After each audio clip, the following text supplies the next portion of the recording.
tuning in for another Essential RC flight test, and today we are looking at the new Durafly Tundra, a bush plane as they call it, and it comes with all ready to fly with less the receiver and LiPo battery. It comes with wheels and floats as well to operate off water. You can get optional skis and a little candy drop mechanism as well, which isn't actually currently for sale on the site, but we're looking forward to seeing that soon. So let's not hang around, let's unbox it and see what we get.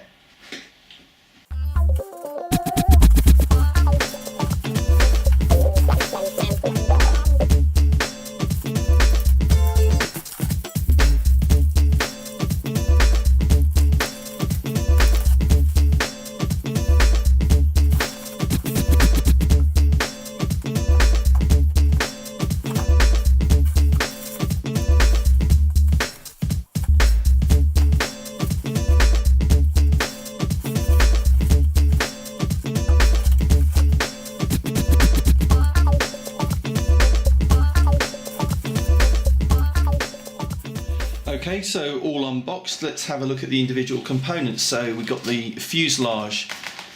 First thing you notice is the wings, the connections for presumably the flaps and the ailerons. So you just push in and they will connect, so no routing of servo cables into the wings, which is a good thing. Motor pre-installed. Canopy comes off and we can see that the speed control is in there, although it's floating around at the moment. There's a bit of there is a bit of Velcro inside, but it looks like it's come off that Velcro, so we'll have to glue it back on there.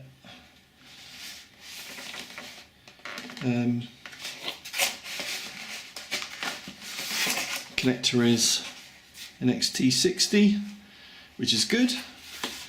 But there are no battery, nothing to secure the battery in place, so we're going to have to glue in some Velcro and some straps, which I guess is easily done, but E-Flight models come with that already installed. You don't have to do anything, so I think Durafly should be doing that these days, really. Undercarriage secured underneath by pushing into these slots, I guess. Linkages for the rudder and elevator are in place. Looks like for the rudder you just need to pop it onto the ball link. So the horn, at least the horns are in place, which is good. The wing servo is already in place, and there's the male connector for the flap and the aileron servo. So that the servos are in place, but we need to put the servo push rods in place onto the ball links. So it won't take too long, but again I don't understand why they don't just do that. Is it a limitation of packaging? But you know, it would save us a few minutes if they'd actually done that. And the second wing, and these flaps, huge amount of travel. Hinging looks fairly sturdy. I've seen other models where it's quite flimsy, but yeah, that looks pretty good.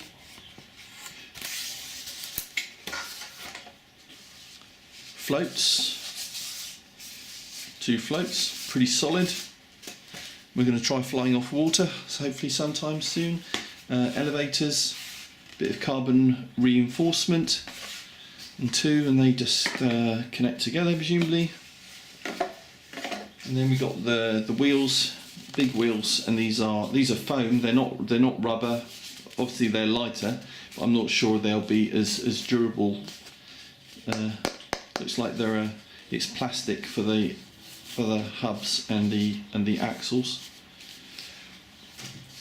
And we got a bag bits. We got tail wheel. We got the push rods. We got a screwdriver, We've got some plastic fittings, and underneath, and you have to be careful when you undo the tape holding the bottom of the box, because this is underneath the box, and you've got the carbon propeller. Carbon propeller's a nice touch. You don't get many planes with, well, I've never had a plane that comes ready to fly with a carbon propeller. Got the undercarriage wire, some struts for the wings presumably, and these ply pieces, and I'm not sure what they're for, but I'm sure we'll work that out. Okay, so there are all the bits. Looks pretty good quality, so we're all ready to go. Let's put it together. Okay, so that's assembly complete of this Durafly Tundra, and it was pretty straightforward. The instructions are really easy to follow. Even a beginner could put one of these together.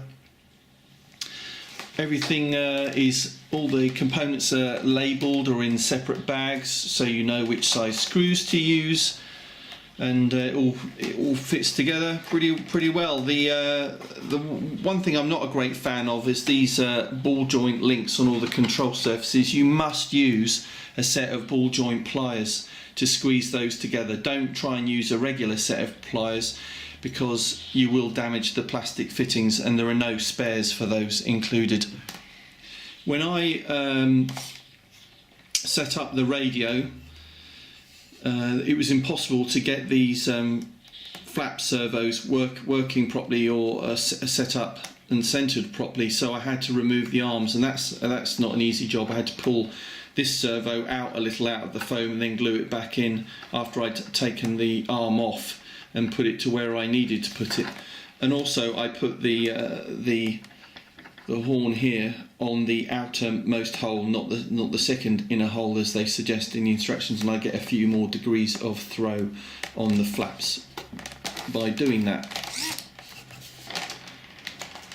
In the instructions they've included an addendum for this horizontal tail brace. I guess they've had a few failures in testing of the horizontal stabilizer, so it's recommended that you do that. It's very easy to fit. It just screws in to the tail wheel plastic assembly down here, and then there's a bit of plastic that is part of this carbon rod, comes off this carbon rod and glues onto the stab here, but you do have to use quite a bit of glue to make it stay there. Well worth doing if you're going to chuck the model around. Also, this hatch comes off, and you'll see that the elevator and rudder servos are in there, and that's where you put in your receiver, and that's where all the servo wires are, and nicely labelled so you can quickly plug in your receiver.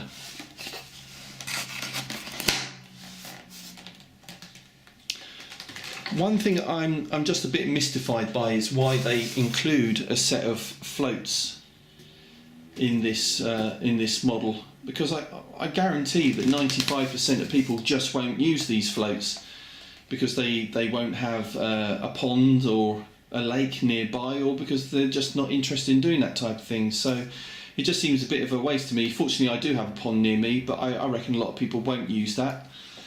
And if they hadn't included it, just had it as an optional extra, they might have been able to sell the model for a little bit cheaper than the £130 that they currently sell it for in the UK warehouse, which is quite a lot of money.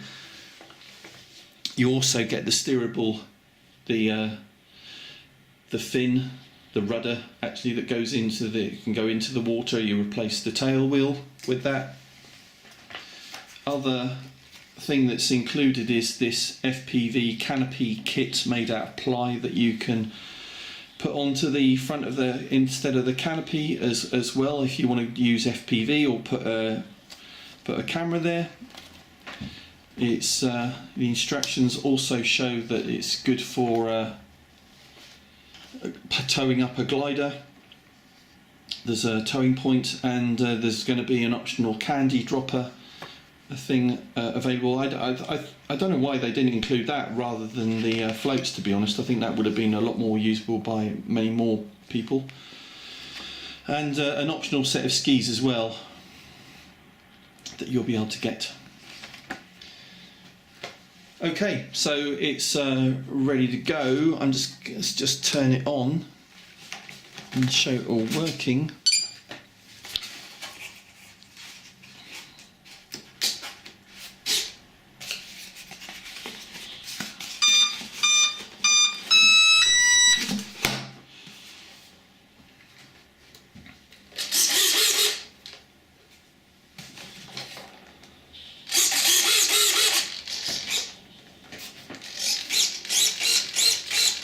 Not a great deal of throw on the elevator, but I reckon that'll be enough.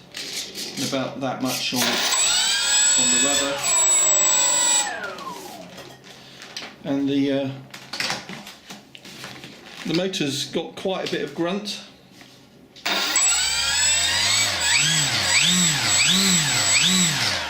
As well.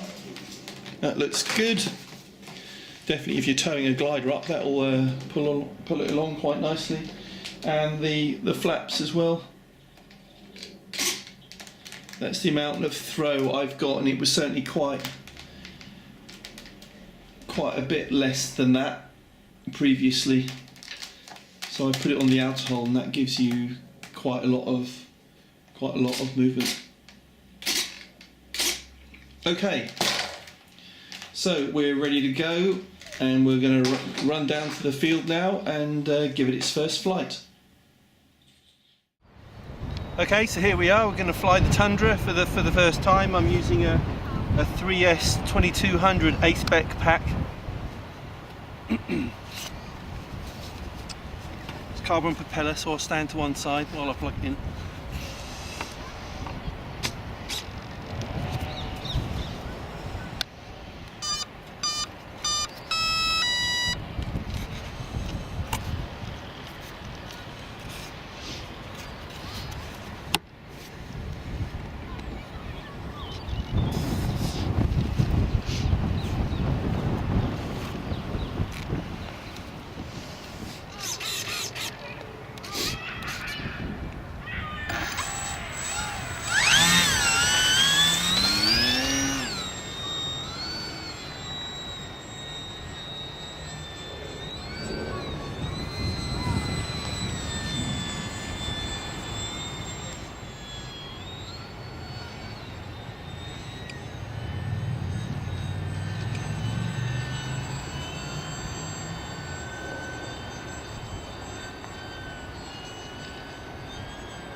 Okay, so flown it 2 or 3 times now, and it's good fun. I think it's a bit expensive for £130. I think if they hadn't included the floats, I think it could have been a little bit cheaper. Let's face it, most people aren't going to use the floats. So, but otherwise, it's good fun to fly. Thanks for watching this review. If you'd like to see more reviews, then please subscribe. The button is in the top right of your screen now. And we'll see you next time. Thanks.